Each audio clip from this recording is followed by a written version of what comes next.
Hi hello నమస్తే, నేను మీ Sravanthi. Welcome to Suvarna media. ఇవాళ మనం ఒక స్పెషల్ పర్సన్ని ఇంటర్వ్యూ చేయబోతున్నాం. వారెవరంటే రిటైర్డ్ ఏఎస్పీ పోలీస్ ఆఫీసర్ గారు, అలాగే పీపుల్ ప్రొటెక్షన్ పార్టీ వ్యవస్థాపకులు మనతో పాటు ఉన్నారు. వారితో మాట్లాడదాం. ప్రజెంట్ రాజకీయాలు ఏ విధంగా ఉన్నాయి, వారు పార్టీ స్థాపించడానికి గల కారణాలు ఏంటి, ఇవన్నీ ఇప్పుడు మనం వారితో మాట్లాడదాం. సార్ నమస్తే. నమస్తే అమ్మా. సార్ ఎలా ఉన్నారు? I am fine. Okay sir, మీరు పార్టీ స్థాపించారు కదా, ఎన్ని సంవత్సరాలు అవుతుంది? నేను 2021 మార్చ్ నా ఉద్యోగానికి విఆర్ఎస్ ఇచ్చాను, అంటే వాలంటరీ రిటైర్మెంట్. ఓకే. దాని తర్వాత నేను పార్టీ స్థాపించాను. 2022 ఫిబ్రవరి 24 నాడు ఈ సోమాజిగూడ ప్రెస్ క్లబ్లో లాంచ్ చేశాం. ఓకే. దాదాపుగా 2 years అయిపోయింది. మొన్న లాస్ట్ ఎలక్షన్స్ జరిగినాయి కదా సార్ తెలంగాణలో, అప్పుడు మీరు పోటీ చేశారా? పార్టీ గురించి నేను ఎక్కడ విన్నట్టు లేదు, అందుకని. కొత్త రాజకీయ పార్టీ కాబట్టి ఈ రాజకీయాలు ఎలా ఉంటాయంటే పోటీతత్వం ఎక్కువ. అవును. ప్రజల దగ్గర ప్రజలతో ఎక్కువగా కలిసి ఉంటేనే రాజకీయ పార్టీకి మనుగడ ఉంటుంది. కొత్త రాజకీయ పార్టీ కాబట్టి ఇనిషియల్ స్టేజ్లో కొంత ఒడిదుడుకులు ఉండటం సహజం. కానీ భయపడకుండా ముందుకు వెళ్తేనే వాళ్ళు రాజకీయాల్లో ఎదగగలరు. సార్, అంటే ఇప్పుడు మీరు ఫస్ట్ మీ పోలీస్ ప్రొఫెషన్ దగ్గరికి వెళ్దాం. మీరు సాధించిన అచీవ్మెంట్స్ ఏంటి, అందులో మీకు నచ్చింది ఏంటి? నాకు పోలీస్ డిపార్ట్మెంట్లో డ్యూటీలో నేను ఎంజాయ్ చేస్తాను, కరప్షన్లో ఎంజాయ్ చేయను. డ్యూటీ నియమ నిబంధనలు పాటించని వాళ్ళ మీద ఇంప్లిమెంటేషన్ చేయడంలో నిజంగా నేను ఎంజాయ్ చేస్తాను. కానీ చాలామంది ప్రజలకు బ్రతుకు తెరువు కోసం, పొట్టకూటి కోసం తప్పని పరిస్థితులలో కొన్ని వైలేషన్స్ చేయడం జరుగుతూ ఉంటుంది. దాని కారణంగా చాలామంది పోలీస్ డిపార్ట్మెంట్ మీద విశ్వాసంతో ఉండరు, అవిశ్వాసంతో ఉండరు. పోలీసు వాళ్ళంటేనే ముందు నమస్కారం సార్ చెప్తారు, వెనక్కి పొంగనే తిట్టుకోవడం స్టార్ట్ చేస్తారు. దీనికి ఒక రీజన్ అని చెప్పలేం, చాలా రీజన్స్ ఉంటాయి. ఎక్కువగా అన్ని సంస్థలలో కన్నా పోలీస్ సంస్థ ప్రజలలో ఎక్కువగా ఉంటుంది, ప్రజలతో డైరెక్ట్ ఇంటరాక్ట్ ఉంటుంది. కాబట్టి ప్రతి చిన్న విషయానికి కూడా పోలీసు వాళ్ళను బదనాం చేయడంలో అది కామన్. అదే సార్, అంటే ఇప్పుడు మీకు నచ్చిన అచీవ్మెంట్ ఏంటి? మీరు ఈ పోలీసు వృత్తిలో ఉన్నారు కదా అన్ని సంవత్సరాలు, అందులో మీకు నచ్చిన అచీవ్మెంట్ ఏంటి? నేను ఇది చేశాను, నా విధికి నేను న్యాయం చేసిన అన్నట్టు. న్యాయం చెయ్యొచ్చు, కానీ నాకు అందులో పోలీసు సంస్థలో ఇష్టం లేకనే కదా దానికి నేను విఆర్ఎస్ ఇచ్చి బయటకు వచ్చాను. ఓకే. అంటే మీకు ఇది చెయ్యాలి అని ఉన్నా మీరు చేయలేకపోయే వాళ్ళ? ఇది చెయ్యాలని ఉన్నా చేయలేకపోవడం అనే దానికి అక్కడ కొన్ని రూల్స్ అండ్ రెగ్యులేషన్స్ ఉంటాయి. వాటిని మనం కాదని చేయనీకే వీలు పడదు. ఎందుకు వీలు పడదంటే ఆ రూల్ అలాగే ఉంటుంది, ఆ సిస్టమ్ అలాగే ఉంటుంది. కాబట్టి స్వేచ్ఛా స్వతంత్రాలు అనేటివి కొంతవరకు. అంటే పై అధికారులు అడ్డుపడతారా సార్? వద్దు అని అధికారులకు కూడా సంబంధం ఉండదు, రికమెండేషన్స్ అని అవి అంటారు. కానీ ఎవరే కానీ తప్పు చేయనంత వరకు పై అధికారి కూడా ఏమి అనలేడు. ఇక మన యొక్క మానసిక స్థితిని ఆధారం చేసుకొని దానికి మనం న్యాయం చేయడం జరుగుతుంది. మనము వీక్గా ఉన్నామనుకో, మనం ప్రతి దానికి లొంగిపోతున్నాం అనుకో, అప్పుడు మనం డ్యూటీ సక్రమంగా చేయలేం. మనము పర్ఫెక్ట్గా ఉంటే ఆ డ్యూటీ పర్ఫెక్ట్గా చేయొచ్చు. అది. ఓకే ఓకే సార్, అంటే ఒకసారి మీ ఫ్యామిలీ గురించి ఒక్క నిమిషం చెప్పండి. ఓకే. నాది ప్రస్తుతము యాక్చువల్గా నాగర్ కర్నూలు డిస్ట్రిక్ట్ పర్వతాయపల్లి గ్రామం నుంచి 1980లో హైదరాబాద్ వచ్చాను. దేనికోసం వచ్చానంటే చదువు కోసం వచ్చాను. ఆ తర్వాత ఉద్యోగం గురించి, ఈ 2 విషయాల గురించి హైదరాబాద్ రావడం జరిగింది. నేను 1989లో నాకు మ్యారేజ్ అయింది. నాకు 2 బాబులు, 2 సాఫ్ట్వేర్ ఇంజనీర్స్. ఎందుకు సార్ మరి వాళ్ళని పోలీసులను చేయలేదు? నాకు పోలీస్ అంటే ఇష్టం ఉంటే నేను విఆర్ఎస్ తీసుకునేటని కాదు కదమ్మా. అందుకనా? వాళ్ళకి ఇంట్రెస్ట్ లేదా? అరే మా డాడీ పోలీస్ కదా, మేము కూడా. వాళ్ళకు కూడా ఎందుకు ఇంట్రెస్ట్ అనేది ఓ విధంగా చెప్పాలంటే వాళ్ళని నేను కొంత దూరం పెట్టడం జరిగింది. పోలీసుకు కొంత దూరం పెట్టాను. వాళ్ళ స్వేచ్ఛ స్వతంత్రాలకు నేను అడ్డు చెప్పలేదు. ఓకే. ఇంకా లోనికి వెళితే నాకన్నా మా మిస్సెస్కు వాళ్ళ అటాచ్మెంట్ ఎక్కువగా ఉండేవాళ్ళు. దాని కారణంగా వాళ్ళు పోలీసులో కాకుండా ప్రస్తుత ట్రెండ్ ఏ విధంగా ఉందో దానికి అనుకూలంగా వాళ్ళు ముందుకెళ్ళారు. ఓకే సార్, ఇప్పుడు నాకు ఫస్ట్ మనం పోలీస్ వ్యవస్థ గురించి కొంచెం డీటెయిల్డ్గా మనం మాట్లాడుకుందాం, ఆ తర్వాత పార్టీ విషయాలకు వెళ్దాం. అంటే నాకు ఒక డౌట్ సార్, ఇప్పుడు లాస్ట్ టైం ఎలక్షన్స్ అయినాయి తెలంగాణలో. ఏంటంటే ఇప్పుడు ఎలక్షన్స్ అవుతున్నాయి అనగా ఒక 1 month మొత్తం డబ్బులు పంచడం, బిర్యానీలు, మందు బాటిళ్ళు అంటే బహిరంగంగానే జరుగుతాయి. పోలీసులు ఉన్నా ఏం చేయలేరు. అసలు ఎందుకు ఏం చేయలేరు? వాళ్ళ చేతుల్లో అన్ని అధికారాలు ఉన్నా కూడా వాళ్ళు ఎందుకు ఏం చేయలేరు? ఎవరికి భయపడతారు? అసలు అది తప్పు కదా, ఏంటిది అసలు? ఏది తప్పు ఏది ఒప్పు? ప్రజలకు ఏం కావాలో అది ఎన్నికనే సంస్థలు ఉంటాయి. ప్రజలకు ఇష్టం లేనిది, ప్రజలకు అనుకూలంగా లేనిది, ప్రజల స్వేచ్ఛ స్వతంత్రాల హక్కులకు భంగకరంగా ఉండేది, నాకు ఎంటర్టైన్మెంట్ అంటే ఇష్టం, నేను అదే అడుగుతాను. అధికారులైనా పాలకులైనా అది ప్రజలకి. ఇప్పుడు అధికారులైనా పాలకులైనా ఎవరి కోసం వచ్చారు, దేనికోసం వచ్చారు? ప్రజల కోసం వచ్చారా, లేకుంటే వాళ్ళ కోసం వాళ్ళు వచ్చారా? సార్, వాళ్ళ కోసం వాళ్ళు వచ్చిన వాళ్ళు ఉన్నారు, వాస్తవానికి ప్రజలకు మంచి చేయడానికి వచ్చిన వాళ్ళు కూడా ఉన్నారు. ప్రజలు ఉన్నారు కాబట్టి అన్నీ వచ్చాయి. ప్రజలు లేకపోతే ఏది రాదు. రాజకీయ నాయకులైనా సరే, అధికారులైనా సరే ప్రజల కోసమే వస్తారు. ప్రజలు ఉన్నారు కాబట్టి వచ్చినాయి. ప్రజలు ఉన్నారు కాబట్టి సంస్థలైనా ఆవిర్భవించాయి, వ్యవస్థలైనా కానీ ఎందుకు ఆవిర్భవించాయి అంటే ప్రజలు ఉన్నారు కాబట్టి. వాటి యొక్క ఆవశ్యకత, వాటి అవసరం ఉంది కాబట్టి ఆవిర్భావం జరుగుతుంది. ఇప్పుడు ప్రజలకు తాగడం ఇష్టం అనుకుందాం. డిపార్ట్మెంట్లో తాగి డ్రైవ్ చేస్తే చట్టరీత్యా నేరం. అయితే సంస్థలలో పనిచేస్తున్న వాళ్ళు ఎంతమంది తాగట్లేదు? వ్యసనము చెడు అలవాటు. ఫస్ట్ అధికారుల మీద, పాలకుల మీద అలాంటి వాటిని ప్రయోగించాలి. అధికారుల మీద, పాలకుల మీద ప్రయోగించకుండా ప్రజల మీద ప్రయోగిస్తే అన్ని అనర్థాలు వస్తాయి. అంటే నేను అనేది ప్రజల మీద కాదు సార్. ఇప్పుడు అధికారులే ఇప్పుడు వాళ్ళ కింద కార్యకర్తలతోని డబ్బులు పంపించడం కానీ ఇట్లాంటివి అన్ని చేస్తారు కదా ఓట్ల కోసం. అట్లాంటి వాళ్ళను పోలీసులకు తెలిసి కూడా వాళ్ళని పట్టుకోరు, శిక్షించారు. ఎందుకు? ఎక్కడికి వస్తున్నాను, దానికి మూలాలు ఎక్కడ ఉన్నామని నేను చెప్తున్నాను. పైసలు పంచుతున్నారు దేనికోసం? ఆధిపత్యం కోసం, అధికారం కోసం, పెత్తనం కోసం. ఇప్పుడు సంస్థలు అన్నీ, ఇప్పుడున్న వ్యవస్థలు, సంస్థలు అన్నీ మనం ఏర్పాటు చేసుకున్నాయి కావు. కాబట్టి ఇవి ప్రజలకు వ్యతిరేకంగానే ఉంటాయి. ఏ సంస్థ అయినా సరే అందులో పనిచేస్తున్న వాళ్ళు నీతివంతంగా, ధర్మబద్ధంగా ఉంటే మీరు చెప్పిన డబ్బు పంచడం, ఈ ఎలక్షన్స్ ముందు మందు పంచడం అనేటివి జరగవు. జరుగుతున్నాయంటే అవినీతి ఉన్నట్లు. ఎవరి దగ్గర అవినీతి ఉన్నట్లు? ప్రజల దగ్గర ఉంది, అధికారుల దగ్గర ఉంది, పాలకుల దగ్గర ఉంది. అందరూ అవినీతి పరులే. కాబట్టి ఇక వాటిని ఆపడం సాధ్యపడదు. అవి ఆగాలి అంటే సంస్థలలో పనిచేస్తున్న వాళ్ళైనా నీతివంతులుగా ఉండాలి, లేకుంటే ప్రజలైనా నీతివంతులుగా ఉండాలి. ఇద్దరు పొల్యూట్ అయిన తర్వాత ఇవి ఎవరు ఆపుతారు? ఆపాలనుకునే వాళ్ళ యొక్క పర్సెంటేజ్ ఎంత? 0.1% కూడా లేదు. మిగతా 99 మంది వాటికి అట్రాక్టివ్ అవుతున్నారు కదా. అలాంటప్పుడు ఎవరు కంప్లైంట్ ఇస్తారు?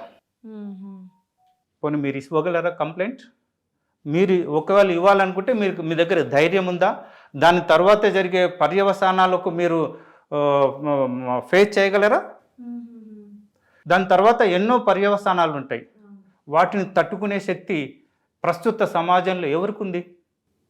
పైకి మాత్రం అందరూ చాలా బాగా మాట్లాడతారు, ఆచరణ దగ్గరకు వచ్చేసరికి అది మాకు సంబంధం లేదు, చెప్పేంత వరకే అని అంటారు. ఇప్పుడు టీచర్స్ ఉన్నారనుకుందాం, విద్యాలయాల్లో ఉన్నారనుకుందాం, వైద్యాలయాల్లో ఉన్నారనుకుందాం. వాళ్ళు ఇతరులకు చెప్పనీకనే పనికి వస్తారు, కానీ వాళ్లకు ఆచరించనీక దగ్గరికి వచ్చేసరికి ఇది మాకు కాదు, మాకు సంబంధం లేదు, మా వల్ల కాదు అని అంటారు. ప్రస్తుత సమాజం ఆ స్థితిలో ఉంది కాబట్టి వీటినన్నిటిని మార్చనీకనే ఇవన్నీ ఆలోచించాను.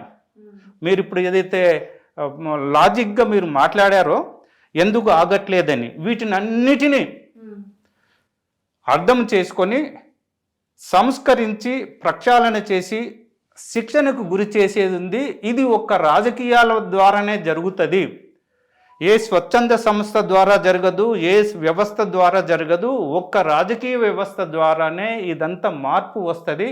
కావున డిజైన్ రాంగ్ ఉంది, రూపకల్పన రాంగ్ ఉంది. కాబట్టి రూపకల్పన పర్ఫెక్ట్ రూపకల్పన చేద్దామని నేను నా ఉద్యోగానికి రాజీనామా చేసి బయటికి రావడం జరిగింది. ఓకే. ఇంత త్వరగా మార్పు రావాలంటే సాధ్యపడదు, కానీ ఎవరో ఒకరు స్టార్ట్ చేయాలి మార్పును. అందులో మీరు కావచ్చు, నేను కావచ్చు, ఇక్కడ ఉన్న వాళ్ళు కావచ్చు, ఎవరో ఒకరైతే స్టార్ట్ చేయాలి. స్టార్ట్ చేసే ముందు వాళ్ళు బలిదానానికి కూడా సిద్ధమై రావాల్సి వస్తుంది. లేదు ఊరికే థియరీ పరంగా వస్తున్నానంటే అది మళ్ళీ సాధ్యపడదు. అది ప్రాక్టికల్గా కూడా వాళ్ళు అన్నిటికీ సిద్ధమై వస్తేనే సమాజంలో నీతి అయినా ఆదర్శమైన ధర్మమైన స్థాపించే అవకాశం ఉంటుంది. మీరు ఇప్పుడు అడిగిన క్వశ్చన్ చాలా సింపుల్ క్వశ్చన్. అది దాంట్లో పసలేదు, అంతేనా? పసలేదు. అది ఎందుకు ఆగట్లేదంటే వాడికి ఇష్టం ఉంది, తాగుతున్నాడు. మీకు ఇష్టం ఉంది, నాకు ఇది కావాలని మీరు రికమెండ్ చేస్తున్నారు. అంటే అట్లా పంపిణీ చేయడం అనేది నేరం కదా సార్? నేరం అని తెలిసినా కూడా ఏం చేయలేకపోతున్నారు ఏందనేది ఒక చిన్న డౌట్. ఏమి చేయలేకపోతున్నారు అనేది ఎవరు చేయాలి? సంస్థలు చేయాలనా, ప్రజలు చేయాలనా? ప్రజలు కాదు సార్, పోలీసులు అంటున్నా. పోలీసులు ఏం చేస్తారు? పోలీసులు ఏం చేస్తారు? ఇప్పుడు అదే సార్, ఇప్పుడు ఎలక్షన్స్ కి ముందు చెకింగ్ జరిగింది. ఇప్పుడు రోడ్ల పైన కానీ మెయిన్ పాయింట్స్ ఆ ఏరియాల దగ్గర పోలీసులు అందరూ ఉండి చెకప్ చేసారు. ఫర్ ఎగ్జాంపుల్ ఆఫీస్కి వెళ్ళే వాళ్ళే కూడా బ్యాగ్స్ చెక్ చేయడం, అదంతా అంటే పర్ఫెక్టే జరిగింది, అంతా జరిగింది. కానీ ఇట్లా మళ్ళీ పంచడం అనేది ఎందుకు వచ్చింది? పోలీసులు పర్ఫెక్ట్ ఉంటే అక్కడ మాత్రం పర్ఫెక్ట్ ఉంది సార్, కానీ బయట మాత్రం మళ్ళీ జరిగింది అంటున్నా. అది ఉంది, ఎందుకు జరిగింది ఇక్కడ అంటున్నా సార్. అందులో పోలీస్ వాళ్ళ పాత్ర ఉందా అంటే? అదే సార్ నాకు తెలియదు. పోలీస్ వాళ్ళ పాత్ర ఉందా? పోలీస్ వాళ్ళ పాత్ర లేదు. లేనప్పుడు మరి పోలీస్ వాళ్ళు ఏం చేస్తారు అంటే? ఇప్పుడు సార్ కొంతమంది ప్యాషన్ కొద్ది వస్తారు, అరే నేను ఎక్కడ నేరం జరిగినా నేను చూడలేను అని. ఇప్పుడు మీరు ప్యాషన్ వల్ల వచ్చిరా, కోరిక వల్ల వచ్చిరా, లేదంటే అనుకోకుండా ఒక రాయేస్తే మీరు పోలీస్ అయిందా? ఓకే, నేను ప్రస్తుతం ఇక్కడ ఉన్నాను. అవును.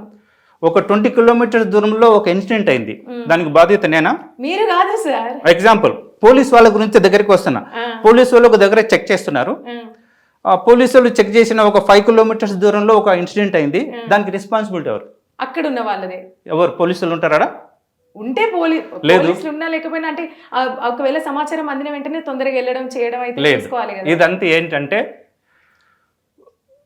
పై ఆలోచనలు మాత్రమే. మనము నిజంగా వాస్తవంగా మనం మాట్లాడుకుంటే అందరిది తప్పుంది.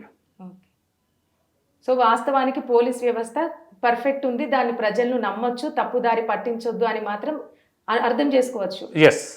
అది సరే మెయిన్ నాకు కావాల్సిన ఆన్సర్ అది. మనం ఫస్ట్ స్టార్ట్ చేస్తున్నాం కదా, ప్రజలు నమ్మని పరిస్థితులు లేదు. ఫస్ట్ పోలీస్ అనగానే సెల్యూట్ చేయడం, మళ్ళీ వెనక పోయిన తర్వాత వీళ్ళు డబ్బు కోసమే, అట్లాంటి వాదన అయితే ఒకటి ఉంది కదా, దానికి ఆన్సర్ ఇప్పుడు మనకు దొరికింది. సరే, ఇప్పుడు మనం పార్టీ విషయానికి వద్దాం.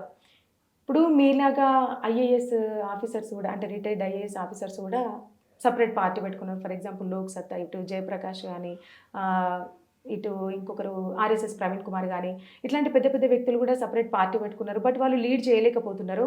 మరి సేమ్ వాళ్ళలానే ఇప్పుడు మీరు కూడా మీ ఆలోచనలు బాగున్నాయి, మీ ఆశయాలు బాగున్నాయి, అంతా బాగుంది, కానీ దానికి బలగం కూడా కావాలి కదా. మరి బలగం ఉందా సార్ మీకు ఇప్పుడు మీ పార్టీకి? ఎందుకు లేదని మీరు ఎలా డిసైడ్ చేస్తున్నారు సార్? ఉందా అని అడుగుతున్నా ఇప్పటి వరకు. ఓకే, నాకు నచ్చినాయి సార్. మేబీ నేను ఒక సభ్యురాల్ని కావచ్చు, నేను ఒక కార్యకర్తని కావచ్చు మీ దగ్గర.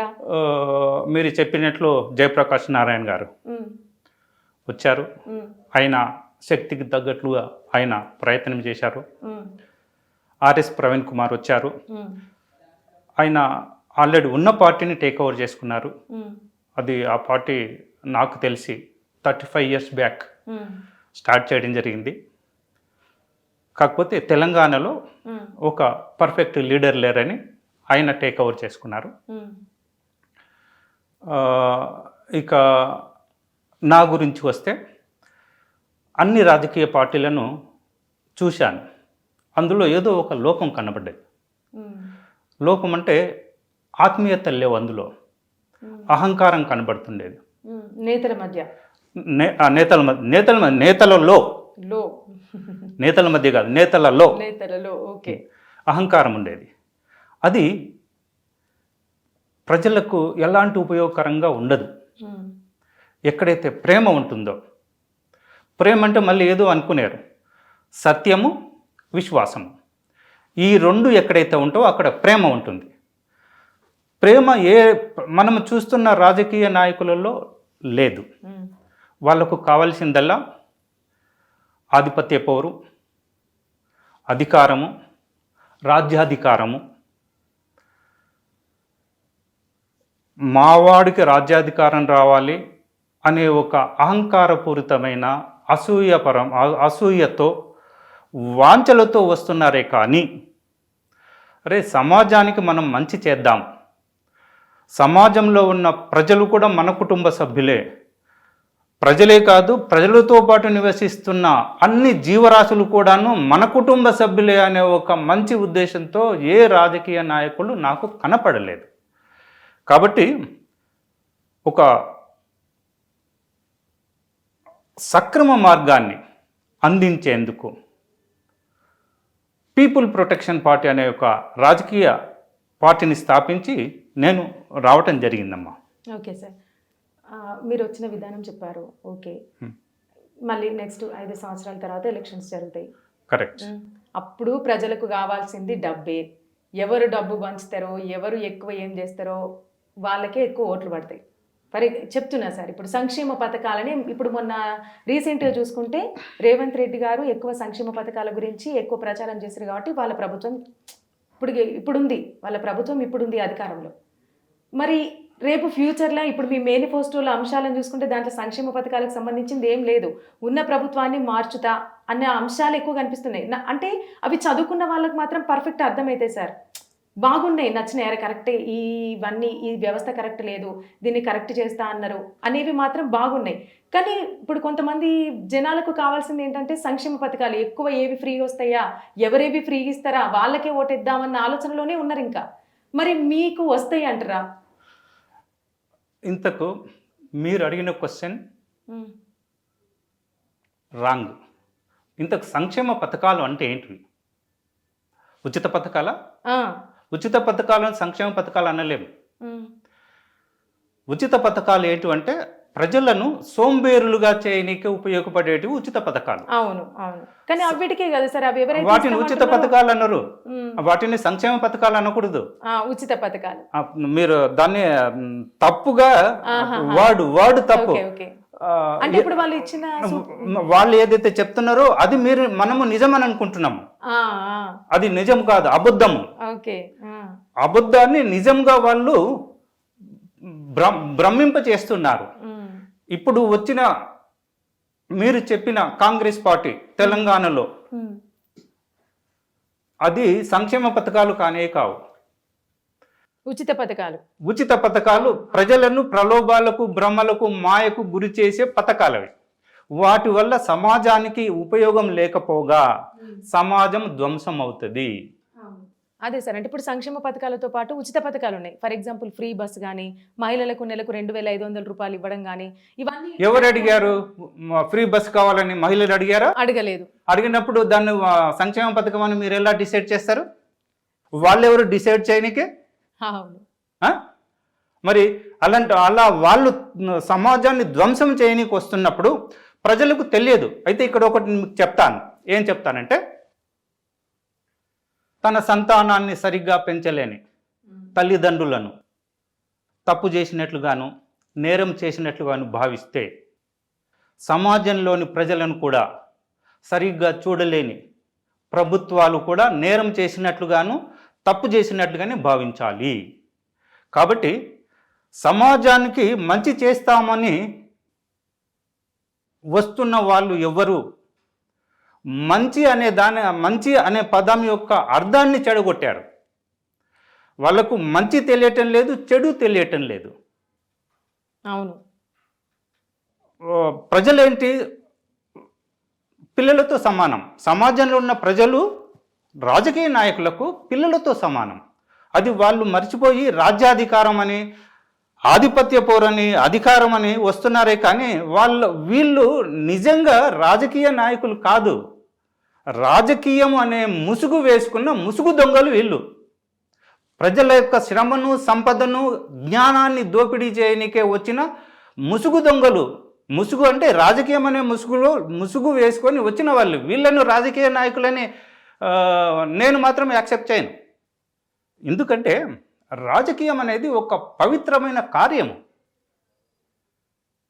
రాజకీయం అనేది రజోగుణం నుంచి వచ్చింది. రజో అంటే కోరిక, సాంస్క్రిట్ వర్డ్. దీని గురించి చాలా మనము కొన్ని వేల సంవత్సరాల ముందుకు వెళ్తే కానీ అరే కరెక్ట్ కదా, ఈ పీపుల్ ప్రొటెక్షన్ పార్టీ వ్యవస్థాపకుడు చెప్తున్నది నిజంగా రాజకీయం అనేది రజోగుణం నుంచి వచ్చింది కదా. రజో అంటే కోరిక.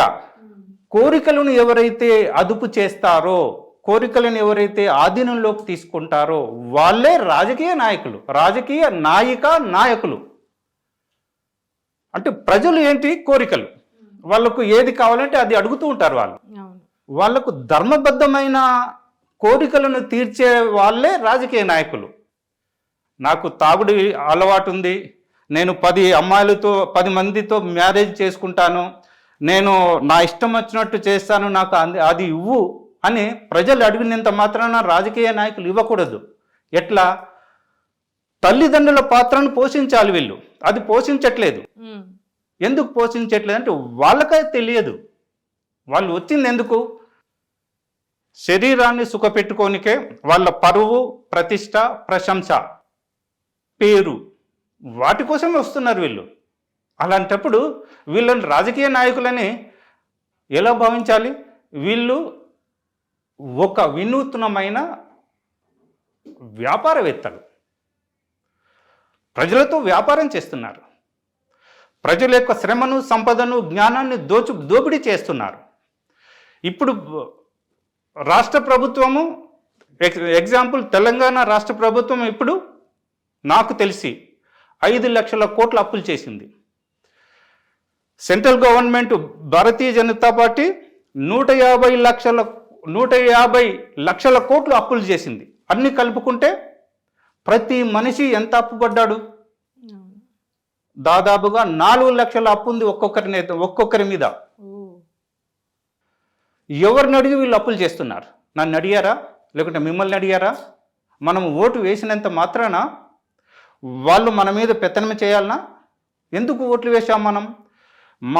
మన బాధలను, సమస్యలను, అవసరాలను, కష్టాలను మీరు తీరుస్తారు, మేము వేరే పనులలో ఉంటాము, మేము పని చేస్తాము, మీరు చెప్పినట్లు మేము వింటాము, మీ మీద విశ్వాసంతో, నమ్మకంతో మీకు ఓట్లు వేశాము, మా మీద పెత్తనం చెయ్యాలని మనం ఓట్లు వేయట్లేదు వాళ్ళకు. కానీ వాళ్ళు ఏం చేస్తున్నారు? ఓట్లు వేశారు కదా అని వాళ్ళ ఇష్టం వచ్చినట్లు ప్రవర్తిస్తున్నారు. అందుకొరకే ప్రస్తుతం ఏ రాజకీయ నాయకుల మీద విశ్వాసం లేకుండా పోయింది. దాని కారణంగానే ప్రజలు అరే ఎంత దొరికితే అంత తీసుకుందాము, ఎన్ని పైసలు ఇస్తే మనదేం పోతుంది, వాళ్ళ జేబులకి వెళ్ళి ఇవ్వట్లేదు కదా అనే ఆలోచన లేకుండా డబ్బులు తీసుకుంటున్నారు అంతే. ఎందుకు తీసుకుంటున్నారు? విశ్వాసం లేక, నమ్మకం లేక. వాళ్ళ మీద ఎలాంటి నమ్మకం లేదు. మరి వాళ్ళకి అవగాహన కల్పించడం ఎలా సార్? అవగాహన కల్పించాలంటే ఇంతకుముందే చెప్పాను ఒకటి, తల్లిదండ్రుల పాత్ర పోషించాలి. అలాంటి వాళ్ళను ప్రజలు ఎన్నుకోవాలి. అదే సార్, ఇప్పుడు అట్లాంటి వాళ్ళని కాకుండా లేదు ఈయన వస్తే అంటే డబ్బులు ఏం పంచకున్నా పర్వాలేదు, కానీ ఈయన మాత్రం ఒక అధికారంలోకి వస్తే అంటే సొసైటీ అంతా బాగుంటుంది అనే ఒక దృష్టికోణంలోకి ప్రజల్ని తీసుకురావడానికి వాళ్ళకు ఒక అవగాహన అనేది కల్పించాలి కదా. మరి ఎలా అంటున్నా నేను, చదువుకొని వాళ్ళకి ఇవన్నీ అర్థం కావు కదా సార్. ఎంతసేపు ఫ్రీ పథకాలు ఇవాటి గురించి ఆలోచిస్తూ ఉంటారు కదా. మరి అట్లాంటి వాళ్ళకి అవగాహన ఎట్లా? ఓకే, అవగాహన రావాలి అని మీరు అడుగుతున్నారు. ఆ, అయితే ఆ అవగాహన తెచ్చే దాంట్లో మీరు ఎందుకు పాలు పంచుకోకూడదు? సరే అంటే నాకు మీరు క్వశ్చన్ వేస్తున్నారు, సంతోషము. ఓకే. నేను బలిదానమేనికి సిద్ధంగా ఉన్నాను. నా ఆత్మ బలిదానం చేయడానికి సిద్ధంగా ఉన్నాను. అయితే నాకు మీరు క్వశ్చన్ వేస్తున్నప్పుడు మీరు బలిదానమేనికి సిద్ధంగా ఉన్నారా? అంటే సార్ ఇప్పుడు బలిదానం అంటే నేను ఇయ్యలేను సార్, ఎందుకంటే నాకు ఓకే, నేను ఈయనకి సిద్ధంగా ఉన్నా. అయితే నాలాంటి వాళ్ళను మీలాంటి వాళ్ళు ఎంతవరకు కానీ చెప్పగలుగుతా, పబ్లిసిటీ చేయగలరు? పబ్లిసిటీ చేయగలుగుతా, చెప్పగలుగుతా. డబ్బు తీసుకోవడం నేరం కాదు. కాదు. డబ్బు ఎందుకు తీసుకుంటున్నాడు? ఆకలేసే కదా. వాడు డబ్బులకు అలవాటు ఎందుకు పడ్డాడు? వాడికి ఎలాంటి పని లేదు.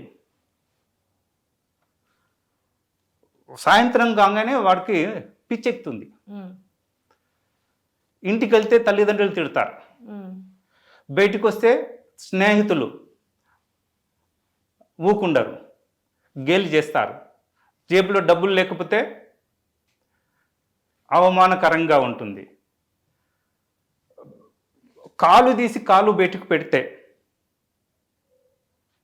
డబ్బు లేకుండా బయటికి పోలేని పరిస్థితులు. ఇక ఎటు తోచక ఏమీ అర్థం కాక ప్రజలను తప్పు పట్టనికలేదు. నిజానికి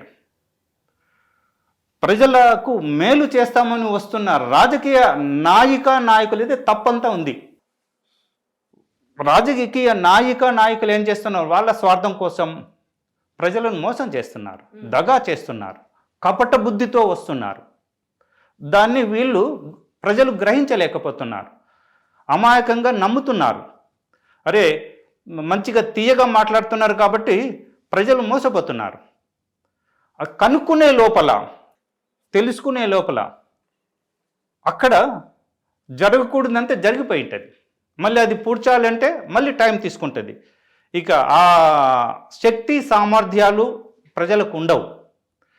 ఎవరికి ఉంటాయి శక్తి సామర్థ్యాలు? ఎవరైతే అధికారంలో ఉంటారో వాళ్ళకు ఉంటాయి. అధికారంలో ఉన్న ప్రజాప్రతినిధులకు మరియు సంస్థలలో పనిచేస్తున్న అధికారులకు మాత్రమే ఆ శక్తి సామర్థ్యాలు ఉంటాయి. కానీ ఇప్పుడు వీళ్ళందరూ మానసికంగా బలహీనులుగా తయారై ఉన్నారు. అవును అవును సార్, ఎగ్జాక్ట్లీ. మరి మానసికంగా బలహీనులుగా ఎప్పుడు తయారవుతారంటే, శారీరక సుఖం కావాలని ఎవరైతే కోరుకుంటారో వాళ్ళు మానసికంగా బలహీనులుగా ఉంటారు. శారీరక సుఖం అంటే మళ్ళీ మీరు వేరే ఏదో అనుకున్నారు. ఏమనుకోలేదు సార్. భౌతికంగా వీక్. ఇక్కడ మీరు నేను ఒకటి గుర్తు చేస్తున్నాను. ప్రతి మనిషిలో 2 రకాల ఫీలింగ్స్ ఉంటాయి. ఫీలింగ్స్ అంటే స్పందనలు. ఒకటి నెగటివ్, ఇంకోటి పాజిటివ్. నెగటివ్ ఏమో శత్రువులకు సంబంధించింది, పాజిటివ్ ఏమో మిత్రులకు సంబంధించింది. మిత్రులు అంటే మంచి, శత్రువులు అంటే చెడు. 2 ఫీలింగ్స్ ఏంటివి? మీరు ఎవరి దగ్గరికి వెళ్ళినా 2 ఫీలింగ్స్ ఉంటాయి, వేరే ఫీలింగ్స్ ఏముండవు. మీరు యుఎస్ ప్రెసిడెంట్ దగ్గరికి పోయినా, మన ఇండియన్ ప్రెసిడెంట్ దగ్గరికి వెళ్ళినా, ఆస్ట్రేలియా పోయినా, జపాన్ వెళ్ళినా, చైనా వెళ్ళినా, రష్యా, ఎక్కడికి పోయినా 2 ఫీలింగ్స్ మనుషులు మాత్రమే ఉంటారు. శత్రువులు అంటే నెగిటివ్, కోపము, వాంఛలు, వ్యసనాలు, అహంకారము, అసూయ, కోరిక. ఇవి నెగిటివ్ ఫీలింగ్స్ అంటే శత్రువులకు సంబంధించింది, అంటే మనల్ని చెడు దారిలోకి తీసుకెళ్ళేటివి. ఇక పాజిటివ్ ఫీలింగ్స్ అంటే మిత్రులు అంటే మంచి, ధైర్యము, అంకితభావం, జ్ఞానం, న్యాయం, ప్రేమ, ధర్మం, కరుణ. ఇవి మనకు మంచి చేస్తాయి. అయితే ఈ శారీరక సుఖాలేమో నెగిటివ్ ఫీలింగ్స్, ఈ మానసిక సుఖాలేమో పాజిటివ్ ఫీలింగ్స్. అయితే ఎవరి శక్తి, ఎవరి సామర్థ్యము ప్రకారము వాళ్ళు వాటితో ఆ ఫీలింగ్తో సహజీవనం చేస్తారు. కాబట్టి రాజకీయ నాయకులు ఏం చేయాలంటే వీటిని కంట్రోల్లోకి తీసుకోవాలి. వీటిని నెగిటివ్ ఫీలింగ్స్ను పాజిటివ్ ఫీలింగ్స్ను ప్రజల మీదకి వదిలేయాలి. అవును. అది వీళ్ళు ఏం చేస్తున్నారు, నెగటివ్ ఫీలింగ్స్ను వీళ్ళు తీసుకొని అవును. అవును. అవే ఫీలింగ్స్ను ప్రజల మీద వదులుతున్నారు. అవును. దాని కారణంగానే ప్రస్తుత ఈ దుస్థితి. వేరే అంటే ఏమి లేదు. ఈ రెండు ఫీలింగ్స్ను ఎవరైతే అర్థం చేసుకొని వస్తారో వాళ్ళే రాజకీయ నాయకులు. ఇప్పుడు మనం చూస్తున్న వాళ్ళు ఎవ్వరూ రాజకీయ నాయకులు కాదు. ఓకే సార్, ఇప్పుడు మీకు ఏ పార్టీ నచ్చలేదు, ఏ నాయకుడు నచ్చలేదు, అందుకనే మీరు ఓన్గా మీరు ఒక పార్టీ స్థాపించు. కరెక్ట్. ఓకే, ఇప్పుడు కేసీఆర్ని చూసుకుందాం. తను అంటే లాస్ట్కి అంటే చావు కొసదాకా వెళ్ళొచ్చింది ఆయన. ఎవరు చెప్పారు కొసదాకా వెళ్ళొచ్చారని? సార్ అంటే చూసినాం కదా సార్, అది రాంగ్ సార్. తెలంగాణ సార్ ప్రత్యేక రాష్ట్రం కోసం ఆమరణ నిరాహార దీక్ష కూర్చోవడం ఏం అబద్ధం అమ్మది. అవునా? అబద్ధం. ఎట్లా అబద్ధం? ఇప్పుడు ఆయన కరీంనగర్లో అరెస్ట్ అయ్యి ఖమ్మం వెళ్ళిపోయారు. ఖమ్మం నుంచి డైరెక్ట్ నిమ్స్కి వచ్చాడు. ప్రజలు, నేను ఇంతకుముందే చెప్పాను, ప్రజలు పిల్లలతో సమానం. ప్రజలకు ఏది ఇస్తే అది యాక్సెప్ట్ చేస్తారు. అది అబద్ధం. చావు దగ్గరికి పోయి వచ్చాము అనే పదాన్ని వాళ్ళు పబ్లిసిటీ చేస్తున్నారు. అంటే చూసాం కదా సార్. అప్పుడు ఎక్కడ చూశారు? నిమ్స్లో చూసారా? న్యూస్లో. నేను యాక్షన్ చేస్తా సార్. అంటే మనిషి మొహం కూడా తెలుస్తుంది కదా సార్. అట్లా వీళ్ళందరూ రాజకీయ నాయకులు కాదమ్మా, ముసుగు దొంగలు. ఓకే, ముసుగు దొంగలు రకరకాల వేషాలు వేస్తుంటారు. అందులో ఇదొక నాటకం. ఆ విషయం చాలా మందికి తెలియదు. ప్రజలు అమాయకులు. ఇప్పుడు వీళ్ళు రాజకీయ నాయకులు కాదు. రాజకీయ నాయకులు అంటే ఆల్రెడీ చెప్పాను, ఎప్పుడైతే ఈ నెగటివ్ ఫీలింగ్స్ను ఆధీనంలోకి తీసుకొని పాజిటివ్ ఫీలింగ్స్ను ప్రజలకు అందించే వాళ్ళే రాజకీయ నాయకులు. కాబట్టి వీళ్ళు రాజకీయ నాయకులని మీరు చెప్తుంటే నేను ఎట్లా యాక్సెప్ట్ చేస్తాను? అంతేనా? ముసుగు దొంగలు వీళ్ళు. అదే సార్. అంటే ఇప్పుడు అంటే ఇప్పటి మొన్నటి వరకు జనాల దృష్టిలో కానీ స్టిల్ ఇప్పటికి కూడా చాలా మంది దృష్టిలో ఏంటంటే ఫస్ట్ కేసీఆర్ ఆమరణ నిరాహార దీక్ష కూర్చున్నారు. సరే, ఓటింగ్ పెడదాం. మీరు అన్నట్లు ఓటింగ్ పెడదాం. ఈయన నిజంగా దీక్ష కూర్చున్నా అంటే ఎవరికి ఎక్కువ ఓట్లు వస్తాయో చూద్దాం. Okay sir, okay. నేను ఏమంటున్నా అంటే ఆయన కూర్చున్నాడు, దాని తర్వాత ఎంతో మంది అమరవీరులు వాళ్ళ ప్రాణత్యాగం చేయడం, తర్వాత మనకు తెలంగాణ రావడం, తర్వాత కేసీఆర్ కూడా గద్దెనెక్కడం, మళ్ళీ ఆ తర్వాత మొత్తం తెలంగాణలో అంటే రాష్ట్రం అంతటా ఎన్నో మార్పులు జరగడం, ఇటు ప్రకృతి పరంగా, వాటర్ పరంగా కానీ, ఇటు రోడ్ల పరంగా అంత డెవలప్మెంట్ అయితే ఉంది. ఎవరు చెప్పారు డెవలప్మెంట్ ఉంది అని? అంటే కేసీఆర్ వాళ్ళని అయిందని. కేసీఆర్ ఒక వ్యసనపరుడు. అవును, తాగంది ఆయన బయటికి రాడు కదా. పక్కా తాగుతాడా సార్? నేను చెప్పేది ఏంది, అందరూ అనేది కదమ్మా. మాట్లాడేటప్పుడు మనకు అదంతా కనిపించదు కదా సార్. ఆయన తాగి నాకు తెలియదమ్మా, ప్రజలు అనుకునేది నేను చెప్తున్నాను. అంతేనా? అతను ఒక వ్యసనపరుడు. వ్యసనపరుడిని మీరు ఒక ఆదర్శవంతంగా తీసుకుంటే 2014లో మన తెలంగాణలో 10% కూడా లేని తాగుబోతులు ఈయన అధికారంలోకి వచ్చాక 45% తాగుబోతులు తయారయ్యారు. అఫీషియల్గా, అన్అఫీషియల్ కాదు, అన్అఫీషియల్గా 80%. మరి ఇప్పుడు కేసీఆర్ని ఆదర్శంగా తీసుకోమంటారా నన్ను? నేను కూడా తాగుబోతును కావాలా సార్? నేను అట్లా అంటలేను. మరి ఒక తాగుబోతును, ఒక వ్యసనపరుని పట్టుకొని ఆయన తెలంగాణ తీసుకొచ్చే, తెలంగాణ ఇప్పటి నుంచి లేదమ్మా, 1969 అప్పటి నుంచి అది అట్లాగే జీవం పోసుకుంటూ మెల్లమెల్లగా జీవం పోసుకుంటూ కొన్ని దినాలు కామ్ అవుతూ మళ్ళీ పైకి లేస్తూ మళ్ళీ కింద పడుతూ పైకి లేస్తే కింద పడుతూ వచ్చింది. అంతేగాని ఈయన ఒక్కరి వల్ల కాదు. నిజం మాట్లాడాలి అంటే తెలంగాణ ఓయూ స్టూడెంట్స్ కారణంగా తెలంగాణ వచ్చింది. అవును సార్, అది వాస్తవం. మరి దాన్ని పక్కకు పెట్టి ఈయనను మీరు పెడుతున్నారు. లేదు సార్, నేను అంటే ఇప్పుడు మనం అమరుల గురించి మనం ఏం మాట్లాడలేము, ఎంత మాట్లాడుకున్నా తక్కువే. 1300 మంది అమరులు అయ్యారు, వాళ్ళని పక్కకు పెట్టేసి ఒక వ్యసనపరుని మీరు హైలైట్ చేస్తున్నారంటే ఏమన్నా? హైలైట్ చేయట్లేదు సార్, వాళ్ళు దేవుళ్ళ లాంటి వాళ్ళు. నేను వాళ్ళ గురించి ఏమనట్లేదు, వాళ్ళని విమర్శించ అసలు ఏది లేదు. వాళ్ళ కాలుగడి తల మీద నీళ్లు చల్లుకున్నా తప్పు. అయితే అలాంటప్పుడు మీరు వ్యసనపరుని పక్కకు పెట్టండి. ఓకే సార్, ఓకే సరే. రేవంత్ రెడ్డి గారు ముఖ్యమంత్రి అయ్యారు.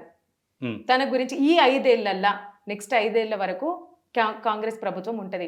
ఎలా ఉండబోతుంది మన రాష్ట్రం? స్కామ్ల గురించి మీరు మాట్లాడుతున్నారా? అంతేనా? స్కామ్ ఈక్వల్స్ టు కాంగ్రెస్ ప్రభుత్వమా లేకపోతే రేవంత్ రెడ్డి అనుకోవచ్చా? రేవంత్ రెడ్డి పక్కకు పెట్టండి. ఎందుకన్నా అందులో ఉన్న వాళ్ళందరూ సంసారులా? ఉమ్. వాళ్ళు ఒకవేళ అలా అయితే వ్యసనపరునికి ఆధీనంలోకి తెలంగాణ రాష్ట్రం ఎలా పోతుంది? మిగులు బడ్జెట్తో ఉన్న నీళ్లు నియామకాలు నిధులు అని వచ్చిన తెలంగాణ రాష్ట్రము మిగులు బడ్జెట్తో ఉన్నప్పుడు ఇప్పుడు 5 లక్షల కోట్ల అప్పులు ఎందుకు అయింది? ఆ మిగులు బడ్జెట్ ఏం చేశారు? ఎవరి జేబులోకి వెళ్ళిపోయింది? కాబట్టి రాజకీయాలు అనేటివి బాగా లేవు, వాళ్లకు తెలియదు. రాజకీయం అంటే ఇది కాదు, ఇది ఒక యజ్ఞం లాంటిది అనేది ప్రజలకు చెప్పనీకే ఆవిర్భవించిన పార్టీ పీపుల్ ప్రొటెక్షన్ పార్టీ. ఈ పేరు కూడా ఊరికే పెట్టలేదు. ఈ పేరు ఆవిర్భావం కూడా 2 సంవత్సరాల టైం తీసుకున్నాను. ఇది నన్ను నేను మార్చుకోనికే 20 సంవత్సరాలు పట్టింది, 20 ఇయర్స్. ఇప్పుడు నా ముందు కోట్ల రూపాయలు పెట్టినా నాకు వాటి మీద ఇంట్రెస్ట్ ఉండదు. ఒకవేళ అందమైన అమ్మాయి వచ్చినా కానీ నాకు ఇంట్రెస్ట్ ఉండదు. రీజన్ ఏంటంటే ఇంద్రియాలను ఆధీనంలోకి తీసుకోవాలి. ఇంద్రియాలను ఎవరైతే ఆధీనంలోకి తీసుకుంటారో వాళ్ళను ఎవ్వరేం చేయలేరు. కారణం ఏంటంటే నిర్గుణంగా ఉంటాం, ఫీలింగ్స్ ఉండవు. ఎందుకు ఫీలింగ్స్ ఉన్నావు అంటే మా గోలు వేరేది. ప్రజలందరూ నా కుటుంబ సభ్యులే, ప్రజలందరూ నా కుటుంబ సభ్యులే అనుకున్నప్పుడు ఇక ఎదుటి వాళ్ళ మీద నాకు బ్యాడ్ ఫీలింగ్ ఎందుకు వస్తాయి? నా కుటుంబం అంతా బాగుండాలి, నా కుటుంబం అంతా అభివృద్ధి చెందాలి, నా కుటుంబంలో ఉన్న వాళ్ళందరూ ఆరోగ్యవంతంగా ఉండాలి, నా కుటుంబంలో ఉన్న వాళ్ళందరూ విద్యావంతులై ఉండాలి. ప్రతి ఒక్కరికి విద్య వైద్యము న్యాయము, విద్య వైద్యము న్యాయము ఉచితంగా ఎప్పుడైతే లభిస్తుందో అప్పుడు ఈ సమాజము నిజంగా బాగుపడుతుంది. ఓకే సరే, ఇప్పుడు మనం ఇందాక కేసీఆర్ గారి గురించి మాట్లాడుకున్నప్పుడు ఆమరణ నిరాహార అదంతా తప్పు అని అన్నారు కదా. తప్పు అని లేదు, అది ఒక నాటకం. అదే నాటకం అన్నారు కదా. ఇప్పుడు రీసెంట్గా తుంటి ఎముక చికిత్స అనేది కూడా జరిగింది. అర్ధరాత్రి అంటే ఎప్పుడైతే రేవంత్ రెడ్డి గద్దెనెక్కడం, సేమ్ అదే టైంకి ఈయన కింద పడడం, కాలుకి చికిత్స జరగడం, అంటే సర్జరీ కాదు తుంటి అదే సార్. అదంతా అప్పుడు కూడా ఏమన్నారంటే కావాలని చేస్తున్నారన్న వాదన కూడా ఉంది. లేదు అది మరి నేను విన్నా సార్. లేదు అంటే మా ఆఫీస్ పర్పస్ కానీ ఇక్కడ కాదు, నేను వేరే ఆఫీస్లో చేసినప్పుడు మా ఆఫీస్లోనే అంటే జనాల మధ్య కూడా వచ్చింది అన్నట్టు. మళ్ళీ తర్వాత అంటే వెంటనే అసెంబ్లీకి వెళ్ళడం, అంటే 10 సంవత్సరాలు రాజ్యాన్ని ఏలేండి కదా, ఇప్పుడు ఆయన కావాలని ఇట్లా చేస్తుండు సింపతి కోసం అన్నట్టు రకరకాలు మాట్లాడుకున్నారు సార్. తర్వాత అనిపించింది నాకు కూడా వాళ్ళ వాదన కరెక్టే అనిపించింది, కానీ తర్వాత లేదు అది వాస్తవానికి నిజంగానే తనకి సర్జరీ అయింది అని అయితే నాకు ఒక క్లారిటీ వచ్చింది. మీ వర్షన్ ఏంటి? అది వాళ్ళ పర్సనల్, ఎందుకంటే అది కుటుంబ తగాదా విషయం, ప్రజలకు సంబంధం లేదు. అది కుటుంబ తగాదా విషయం, అది ప్రజలకు సంబంధం లేదు. దాని గురించి మనం తక్కువ మాట్లాడుకోవడం బెటర్. కుటుంబ తగాదా విషయం అంటే నాకు అర్థం కాలేదు సార్. అది పర్సనల్, వాళ్ళ పర్సనల్ ఇష్యూ అని చెప్తున్నాను. ఓకే మనము ఆయన ఆరోగ్యం గురించి మనము చెడుగా మాట్లాడకూడదు. ఓకే, అతను వయసుకు మనము గౌరవం ఇద్దాం, అది వాళ్ళ స్వవిషయం. ఓకే సార్, అంటే ఇప్పుడు కేటీఆర్ గురించి మాట్లాడితే నెక్స్ట్ సీఎం కేటీఆర్ కావాలి అంటే ఎలక్షన్స్ వరకు కేటీఆర్ సీఎం కావాలి, తను వచ్చిన తర్వాతనే ఐటీ పరిశ్రమ బాగా అభివృద్ధి చెందింది అని కేటీఆర్కి ఎక్కువ బాగా ఫ్యాన్ ఫాలోయింగ్ ఉంది, ఎక్కువ యువత నుంచి కూడా. దీని గురించి మీరేమంటారు?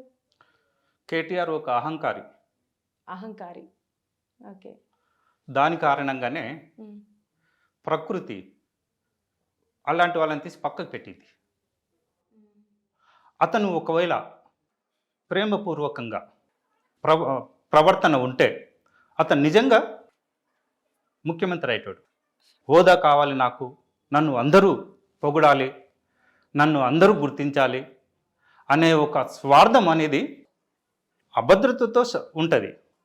నేను ప్రజలకు సేవ చేయాలి, నాకు పేరు వద్దు, నాకు పరువు వద్దు, ప్రతిష్ట వద్దు, ప్రశంసలు వద్దు, నేను ప్రజలకు సేవ చేయాలి అనే ఒక ప్రేమ మయంతో వస్తే నిజంగా అవుతుండే.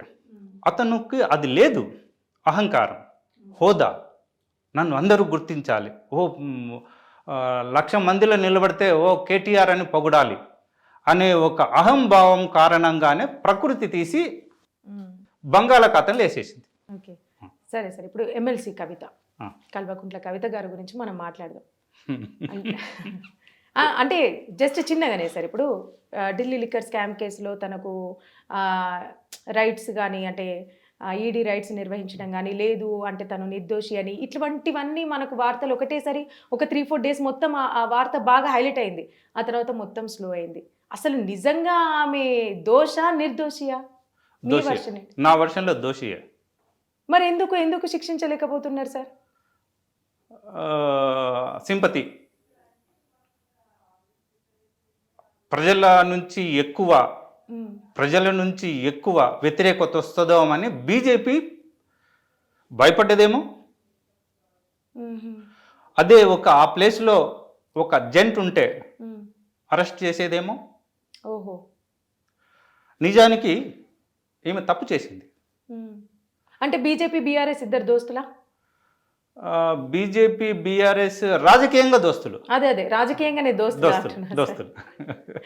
ఓకే, దాంట్లో ఏమి మనము ఆలోచించే అవసరం లేదు. రాజకీయంగా ఇద్దరు దోస్తులే. పైకి మాత్రం కత్తులు తీస్తారు. నిన్ను పొడుస్తానని కత్తులు తీస్తారని ఇద్దరు దోస్తులే.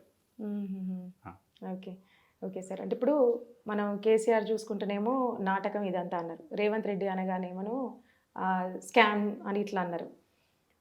ఆ తర్వాత ఇప్పుడు బీజేపీ మతతత్వ పార్టీ అంటారా, లేకపోతే బీజేపీ పార్టీ గురించి మీ ఒపీనియన్ ఏంటి? ఎందుకు మీరు బీజేపీ పార్టీ మీకు ఎందుకు నచ్చలేదు? మీరు బీజేపీ పార్టీ ఒక్కదాన్ని మాత్రం మాట్లాడితే నేను యాక్సెప్ట్ చేయను. బీజేపీతో పాటు ఎంఐఎంను కూడా ఇంక్లూడ్ చేయాలి. Okay sir. ఎంఐఎంని ఇంక్లూడ్ చేయకుండా బీజేపీ గురించి మాట్లాడడం అనేదే పొరపాటును మనము రెక్టిఫై చేసుకోకపోతే, సరిదిద్దుకోకపోతే అది తప్పుగా మారుతుంది. ఎందుకు బీజేపీతో పాటు ఎంఐఎం ఎందుకు అడగమంటున్నారు? మరి బీజేపీ మతతత్వం అన్నప్పుడు ఎంఐఎం ఏంటి? మతతత్వ పార్టీ. మరి అలాంటప్పుడు రెండింటిని మీరు పబ్లిసిటీ చేయాలి కదా. ఒక్కదాన్నే ఎందుకు మీరు పబ్లిసిటీ చేస్తే మీ లోపల ఏదో స్వార్థం ఉంది. అంటే ఎక్కువ మెయిన్ పార్టీస్ వచ్చేసరికి ఈ మూడు మెయిన్ పార్టీ ఏం కాదు. ఇది కూడా మన తెలంగాణలో హైదరాబాద్ ఎంపీ అంటే ఎవరు చెప్తారు? కాంగ్రెసా, లేకపోతే బీఆర్ఎస్ఆ, లేకపోతే వేరే బీజేపీ చెప్తారా? ఎంఐఎం కదా రూల్ చేసేది, ఓల్డ్ సిటీ అనకూడదు. కానీ ఏ రాజకీయ పార్టీ అధికారంలోకి వచ్చినా ఎంఐఎంను కాదంటున్నారా ఎవరన్నా? వాళ్ళ యొక్క కోరికలను ఎవరు తీరుస్తలేరు, అందరూ తీరుస్తున్నారు. వాళ్ళు ఎలాంటి విధవ పనులు చేసినా కానీ చూసి చూడనట్లు వదిలేస్తున్నారు. ఓల్డ్ సిటీలో నేను విన్నది, ఎలక్ట్రిసిటీ బిల్స్ ఎంతమంది కడుతున్నారు ఓల్డ్ సిటీలో? అవును సార్, కొన్ని సంవత్సరాల తరబడి కట్టని వాళ్ళు కూడా ఉన్నారంట కదా సార్.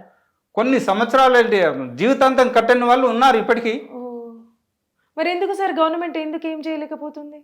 ఎందుకేం చేయలేకపోతుందంటే ఇక్కడ పార్టీ ఎంఐఎం ఉంది కదా, వదిలేయమని చెప్తుంది. ఒకవేళ ఓల్డ్ సిటీ నిజంగా అభివృద్ధి చెందాలి అంటే ఎంఐఎం ఎమ్మెల్యేలు, ఎంపీ ఇద్దరు నిజంగా ప్రజలకు మేలు చేయాలనుకుంటే రాజ్యాంగాన్ని గౌరవించమని చెప్పండి. వాళ్ళకు రాజ్యాంగం అంటే కూడా తెలియదు. పోని వాళ్ళు ఎంతమంది 15th ఆగస్ట్ 26 జనవరి కరెక్ట్గా జరుపుకుంటారు? పైకి మాత్రం అంటారు. ఎంతమంది జరుపుకుంటున్నారు? మరి దేశం మీద వాళ్ళకు ఎంతవరకు గౌరవం ఉన్నట్లుగా భావించాలి? కాబట్టి నేను ఒక్కరిని చెప్పట్లేదు. నేను బీజేపీని అంటలేను, ఎంఐఎం అంటలేను, ఎవరిని అంటలేను. ఏ రాజకీయ పార్టీ కూడా నాకు నచ్చలేదు. కాబట్టి నేను సపరేట్గా ఒక క్రొత్త సమాజాన్ని, న్యూ సొసైటీని క్రియేట్ చేద్దామనే ఒక మంచి ఉద్దేశంతో పీపుల్ ప్రొటెక్షన్ పార్టీ అనే ఒక పార్టీ పేరుతో నేను సమాజంలోకి అడుగు పెడుతున్నాను. అంటే అదే సార్ అంటే ఇప్పుడు మీకు కొత్త పార్టీ పెట్టాలి అది ఇది ఇట్లా మీరు అనుకున్నారు కదా, మీరు ఒక ఆశయం అనుకున్నారు కదా, అయితే ఏ ఏ సిచ్యువేషన్ మిమ్మల్ని ఈ విధంగా మార్చింది? ఓకే, నాకు ఏ సిచ్యుయేషన్ను రాజకీయ పార్టీ పెట్టేందుకు ప్రోత్సహించిందని మీరు అడుగుతున్నారు. ఓకే, సమాజము యొక్క రూపకల్పన రాంగ్ ఉంది. ఎగ్జాంపుల్, న్యాయస్థానాలు అంటారు తెలుగులో, ఇంగ్లీష్కి వెళ్తే దాన్ని ఏమంటారు? కోర్టు అంటారు. కోర్టు అంటే తెలుగులో యాక్చువల్గా మీనింగ్ ఏంటి? న్యాయస్థానం. ఎవరన్నారు? చెప్పండి సార్ మీరు. అయితే దీనికి మూలాలను వెతకాలి మనం. చట్టాలు వేరు, న్యాయం వేరు, ధర్మం వేరు. చట్టానికి ఏం కావాలి? రుజువులు కావాలి, సాక్ష్యాలు కావాలి. న్యాయానికి ఏం కావాలి? వాస్తవం కావాలి. దానికి రుజువులు సాక్ష్యాలతో పని లేదు. అలాంటప్పుడు మరి న్యాయస్థానాలు అవి చట్టస్థానాలు యాక్చువల్గా డిజైన్ రాంగ్ ఉంది. చట్టాన్ని రక్షించేటివి. అదే సార్ ఇప్పుడు నేను ఏమంటున్నా అంటే ఎవరికైనా ఒక పర్సన్కి తను పర్సనల్గా ఫేస్ చేస్తేనే, లేదు నాలాగా ఎవరు ఫేస్ చేయొద్దు అని ఒక డిసిజన్కి వస్తారు. మీ లైఫ్లో ఏదైనా పర్సనల్గా మీరు ఏదైనా ఎక్స్పీరియన్స్ చేసి ఈ డిసిజన్ తీసుకున్నారా? అది నేను అడుగుతున్నా. ఓకే, పర్సనల్గా కాదు, నేను చాలా మంది లక్షల మందిని చూశాను.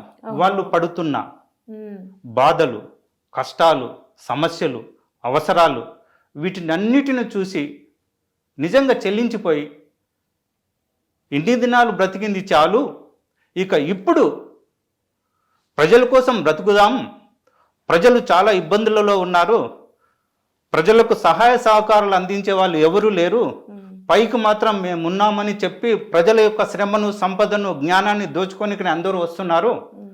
మనం నిజంగా మనము బలిదానం, మన శరీరాన్ని బలిదానం చేయనీకనే సిద్ధంగా తయారై నేను వచ్చానమ్మా.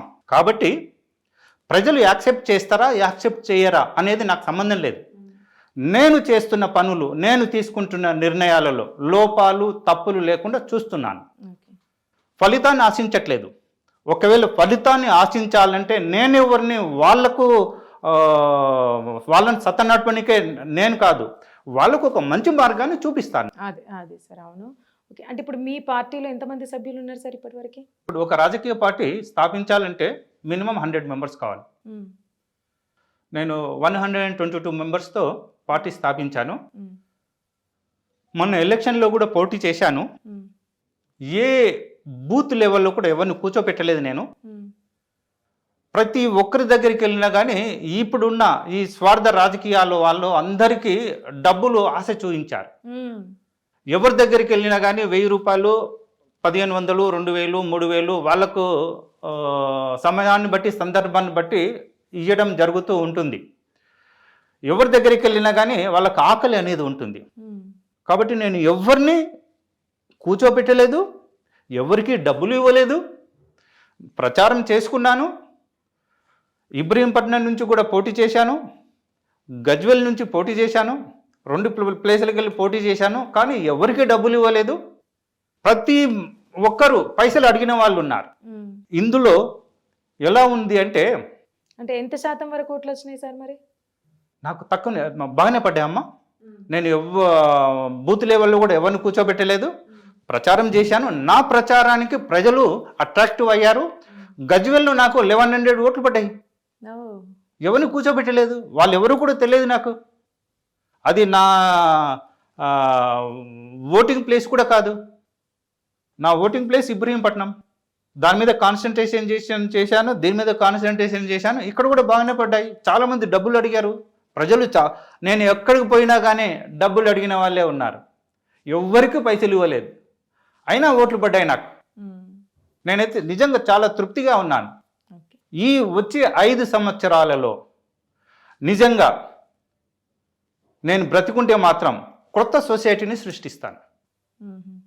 ఆ సొసైటీలో ఏముంటాయంటే జ్ఞానము, న్యాయము, ప్రేమ, రక్షణ, భవిష్యత్తు, గౌరవం. ఈ 6టిని నేను ఇంప్లిమెంటేషన్ చేయడానికి వస్తాను. అంటే సార్ ఇప్పటి వరకు మీరు చేసిన సామాజిక కార్యక్రమాలు ఏమైనా ఉన్నాయా? ఉంటే ఏంటి? సామాజిక కార్యక్రమాలు అంటే ఈ గడిచిన 2 సంవత్సరాలలో ఇందిరా పార్క్ దగ్గర ఉచిత విద్య ఉచిత వైద్యం గురించి 2022 ఏప్రిల్లో చేశాను, 2023 మేలో చేశాను. ప్రజలు అర్థం చేసుకుంటున్నారు. చాలామంది అన్నారు, సార్ ఇది ఎప్పటి నుంచో ఉంది, రాజకీయ నాయకుల కబంధ హస్తాల్లోనే విద్యాలయాలు ఉన్నాయి, వైద్యాలయాలు ఉన్నాయి, కంచె చేను మేసిన చందంగా తయారై ఉంది, మీరు ఏ విధంగా దీన్ని ముందుకు తీసుకుపోగలరు సార్? కంచె చేను మేస్తుంది, మరి ఎలా చేస్తారు మీరు అంటే, నా శక్తి సామర్థ్యాలకు తగినట్లుగా నేను ప్రయత్నం చేస్తేనయ్యా, నా ప్రయత్నాన్ని మాత్రం ఆపను. ప్రజలకు ఎప్పుడైతే విద్య వైద్యము న్యాయము అందుబాటులో ఉంటాయో అప్పుడు మాత్రమే ఈ సమాజం ఆరోగ్యవంతంగా స్థిరంగా దృఢంగా తయారు కాగలదు. ఓకే సార్, అంటే మీకు నమ్మకం ఉందా నేను మార్చగలుగుతా, ఈ 3 రంగాలని మార్చగలుగుతా అన్న నమ్మకం ఉందా? ఎందుకంటే ఇప్పుడు ఫర్ ఎగ్జాంపుల్ ఒక కేసు తీసుకుంటే చాలా మట్టుకు సార్ ఇప్పుడు లాయర్లు ఎట్లున్నారంటే ఏదైనా కేసు విషయం ముఖ్యంగా ఎక్కువ భూ వివాదాలే ఇవే ఎక్కువ జరుగుతున్నాయి. ఆ భూమి వచ్చింది లేదు పోయింది లేదు, కానీ ఆ లాయర్కి మాత్రం వాళ్ళు అడిగినప్పుడు అలా డబ్బులు ఇవ్వడం ఇదైతే సర్వసాధారణం అయిపోయింది. అదొకటి. నెక్స్ట్ విద్య, అంటే గవర్నమెంట్ స్కూల్స్ని ఎంత డెవలప్ చేసినా అందరూ ప్రైవేట్ స్కూల్స్ వైపే మల్లుతున్నారు. ఖచ్చితంగా వాళ్ళు కూడా ఈ లక్షల కొద్దీ ఫీజులు చెల్లిస్తున్నారు. అంటే వాళ్ళకి ఫీజులు కట్టడం కోసం ఒక ఇంట్లో భార్య భర్త ఇద్దరు జాబ్ చేయాల్సిన పరిస్థితి ఉంది ప్రజెంట్ ఇప్పుడు రోజుల్లో. ఇక వైద్య, డబ్బున్న వాడికే ప్రాణం దక్కుతుంది సార్, డబ్బు లేని వాడికి ప్రాణం దక్కట్లేదు ప్రజెంట్ ఉన్న రోజులలో. ఈ 3 ఇంత సిచ్యువేషన్ లాంటి ఇటువంటి పరిస్థితులలో ఉన్నాయి కదా, మీరు నిజంగా మార్చగలుగుతారనే నమ్మకం మీకు ఉంది, కానీ ఆ నమ్మకం కల్పించగలుగుతారా ప్రజల మధ్య? ఎంతవరకు సాధ్యమవుతుంది అంటారు? ఉందమ్మా, విశ్వాసం ఉంది. ఎందుకు ఉంది అని చెప్తున్నానంటే, ఇప్పుడు మీరు ఏ రాజకీయ పార్టీ తీసుకున్నా కానీ ఆ రాజకీయ నాయకులే విద్యాలయాలను నడుపుతున్నారు, ప్రైవేటువి, గవర్నమెంట్ కాదు, ప్రైవేటువి. కాబట్టి ఈ రాజకీయ నాయకులు ఎప్పుడైతే వాటికి దూరంగా ఉంటారో, ఓకే, సో మూలాలు మనము చూడాలి. వాటికి దూరంగా ఉంటే అప్పుడు ఈ సమాజానికి వీళ్ళు మంచి చేస్తారు. అప్పుడు ఆటోమేటిక్గా సమాజానికి ఈ 3 దొరుకుతాయి. నేను రాజకీయ నాయకుడిని, నేనే నడుపుతున్నాను, అలాంటప్పుడు ప్రజలకు నేనేమి ఇస్తాను? అవి ఇవ్వలేను కదా. కాబట్టి ఈ రాజకీయ నాయకులు అందరూ వాటికి దూరంగా ఉండాలి. ఓకే సార్, లాస్ట్ ఒక క్వశ్చన్, అంటే ఏపీ గురించి మాట్లాడుకుందాము. అక్కడ ఏ ప్రభుత్వము రాబోతుంది అంటారు? మీ అభిప్రాయం ఏంటి? మీకు చంద్రబాబు నాయుడు అప్పటి ప్రభుత్వం బాగా అనిపించిందా, ఇప్పుడున్న జగన్ ప్రభుత్వం బాగా అనిపిస్తుందా? నిజం మాట్లాడుకోవాలంటే జగన్ రాజకీయ నాయకుడే కాదు. మరి ఏమంటారు సార్, రాజకీయ నాయకుడు కాకపోతే?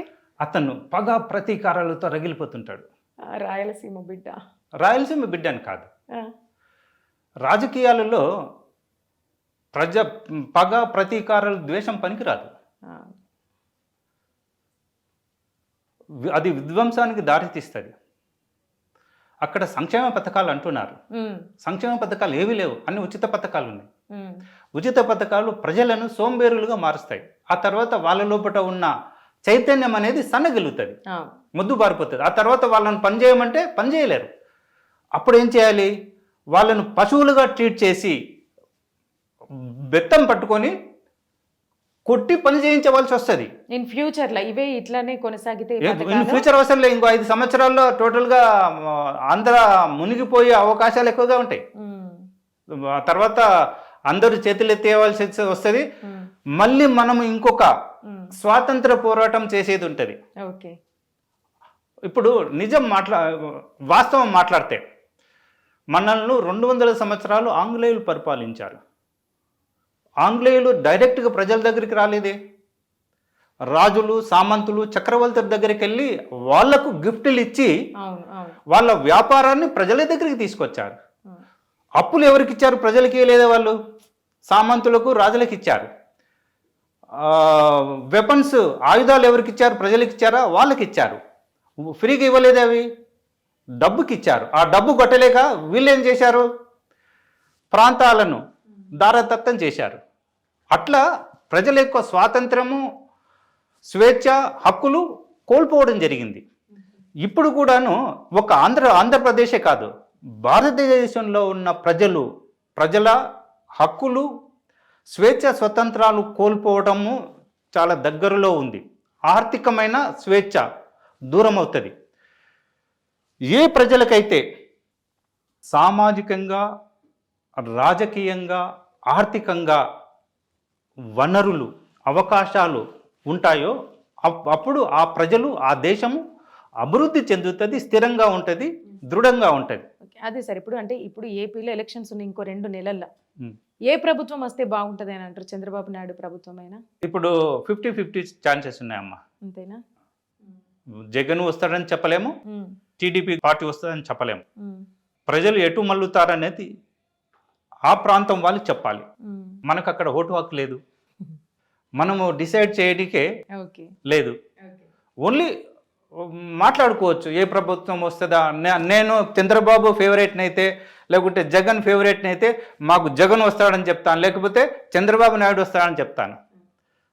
కాబట్టి నాకు ఎవరి మీద అభిమానం లేదు, గౌరవం లేదు. ఓకే సార్, ఇప్పుడు సెంట్రల్లా మనం నెక్స్ట్ ప్రధానమంత్రి మోదీ అయితేనే బాగుంటుందా, లేదా రాహుల్ గాంధీ వస్తే బాగుంటుందా, లేదా ఇంకెవరైనా వస్తే బాగుంటుందా?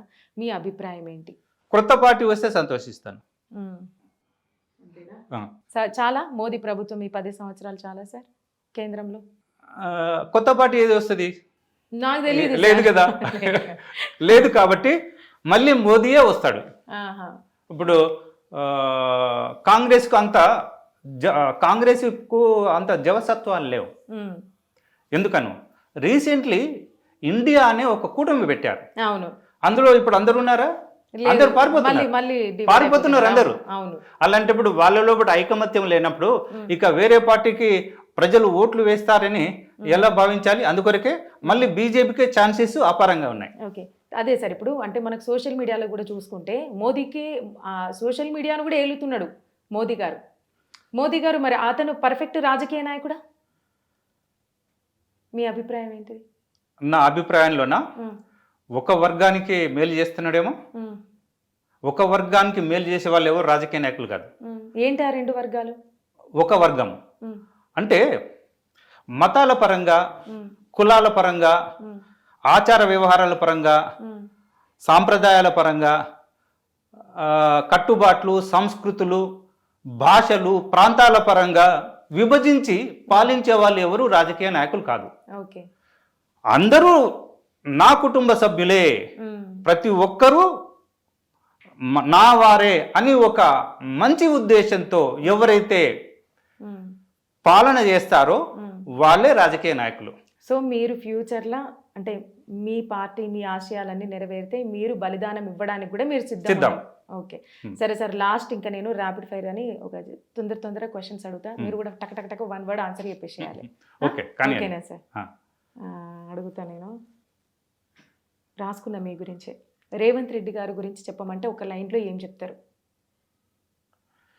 ఆవేశపరుడు. ఓకే. కేసీఆర్? వ్యసనపరుడు. కేటీఆర్? అహంకారం. ఓకే. ప్రజెంట్ ఏపీ సిచ్యువేషన్ ఎట్లుంది? ప్రజలు నట్టేట్లో మునుగుతారు. ఓకే. చంద్రబాబు నాయుడు గారి గురించి? అతను స్వార్థపరుడే. చంద్రబాబు నాయుడు స్వార్థపరుడు. ఓకే. జగన్ పగ ప్రతీకారాలతో రగిలిపోతున్న సామాన్య వ్యక్తి. మోదీ గారు? మోదీ ఒక వర్గం గురించి ఆలోచిస్తున్నట్టు కనబడుతుంది. అంతే. ఓకే. పవన్ కళ్యాణ్ గురించి నేను ఆలోచించలేదు. అయ్యో సార్, ఆయనకు అంత ఫ్యాన్ ఫాలోయింగ్ ఉంది కానీ నేను ఎందుకో మరి పట్టించుకోలే నేను. అంతేనా? ఓకే. నెక్స్ట్, సమాజంలో ఈ అంశం ఖచ్చితంగా మారాలంటే ఏదైనా ఒకటే రంగం? ధర్మం ఉండాలి. ఓకే. ఇప్పుడు మంత్రి రోజా ఉన్నారు, షర్మిల ఉన్నారు, వీరిద్దరిట్లో ఎవరు బెటర్? ఇద్దరిట్లో షర్మిల బెటర్. ఓకే. సినిమాలు చూస్తారా సార్ మీరు? చూస్తుంటాను. ఎవరు మీ ఫేవరెట్ యాక్టర్? నాకు జ్ఞానం లేనప్పుడు కృష్ణ ఫేవరెట్. ఎందుకు జ్ఞానం వచ్చినాక? అది అభిమానం వేరు, గౌరవం వేరు. ఓకే. ఓకే. చాలా థ్యాంక్ యూ సార్. అంటే మీరు చాలా మంచి మంచి విషయాలు చెప్పారు. వాస్తవానికి మీ పార్టీ మీరు పెట్టుకున్న ఆశయాలు కానీ, మీరు స్థాపించిన పార్టీ పేరు కానీ నిజంగా చాలా అద్భుతంగా, చాలా చక్కగా ఉన్నాయి. ప్రజలకు కూడా అవగాహన కల్పించడం కూడా మరీ ముఖ్యం. మీ మేనిఫెస్టోలోని అంశాలు కూడా వీలైనంత వరకు మేము సహకరిస్తాం. మీరు కూడా మీ ఆశయాలకు చేరువవ్వాలని మా ఛానల్ తరపున, మా తరపున మేము మనస్ఫూర్తిగా కోరుకుంటున్నాం సార్. నమస్తే. నమస్తే అమ్మా. ఇదండి ఇవాల్టి ఇంటర్వ్యూ. మరిన్ని వీడియోల కోసం మా ఛానల్ని లైక్ చేయండి, షేర్ చేయండి, సబ్స్క్రైబ్ చేయండి.